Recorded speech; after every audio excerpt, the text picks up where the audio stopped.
മന്ത്രി റോഷി അഗസ്റ്റിൻ്റെ ഫേസ്ബുക്ക് പോസ്റ്റുമായി വന്നിരിക്കുന്നു. ആ പോസ്റ്റിൽ അദ്ദേഹം കൂടുതൽ കാര്യങ്ങളൊന്നും പറഞ്ഞിട്ടില്ല, തുടരും എന്ന് തന്നെ പറഞ്ഞിട്ടുണ്ട്. റോഷി അഗസ്റ്റിൻ 24 മിനിറ്റ് മുമ്പാണ് ഈ പോസ്റ്റ് ഇട്ടിരിക്കുന്നത്. LDF നേതാക്കൾക്കൊപ്പം നിൽക്കുന്ന മുഖ്യമന്ത്രി പിണറായി വിജയൻ ഉൾപ്പെടെ LDF നേതാക്കൾക്കൊപ്പം കഴിഞ്ഞ ദിവസത്തെ സത്യാഗ്രഹ സമരത്തിൽ തിരുവനന്തപുരത്ത് പാളയത്ത് നടന്ന സത്യാഗ്രഹ സമര വേദിയിൽ നിന്നുള്ള ചിത്രമാണ്. അതിൽ ഇടതു നേതാക്കൾ മുഖ്യമന്ത്രി ഉൾപ്പെടെ കൈ ഉയർത്തി നിൽക്കുന്നു.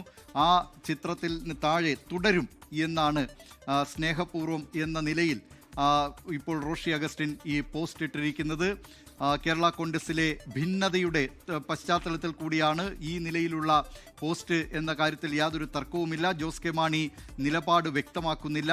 എവിടെയാണ്, എന്താണ്, ഇങ്ങനെയുള്ള നീക്കം നടക്കുന്നുണ്ടോ തുടങ്ങിയ കാര്യങ്ങളിൽ ജോസ് കെ മാണി നിലപാട് വ്യക്തമാക്കാത്ത സാഹചര്യത്തിലാണ് ഇപ്പോൾ റോഷി അഗസ്റ്റിൻ ഈ FB പോസ്റ്റുമായി വരുന്നത്. LDFൽ തുടരും എന്ന കാര്യമാണ് റോഷി അഗസ്റ്റിൻ ഈ ഫേസ്ബുക്ക് പോസ്റ്റിലൂടെ അറിയിക്കുന്നത്. പക്ഷേ ഏറ്റവും പ്രധാനപ്പെട്ട കാര്യം, കേരള കോൺഗ്രസ് എമ്മിൽ മുന്നണി മാറ്റം സംബന്ധിച്ച ഭിന്നത തുടരുകയാണ്. നീക്കം വളരെ സജീവമാണ്.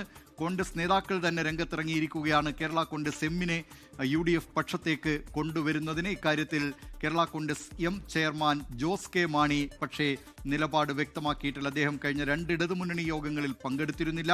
കഴിഞ്ഞ ദിവസം തിരുവനന്തപുരത്ത് നടന്ന LDFന്റെ സത്യാഗ്രഹ സമരത്തിലും കേന്ദ്ര അവഗണനയ്ക്കെതിരെ നടത്തിയ ആ പ്രതിഷേധ സമരത്തിലും പങ്കെടുത്തിരുന്നില്ല.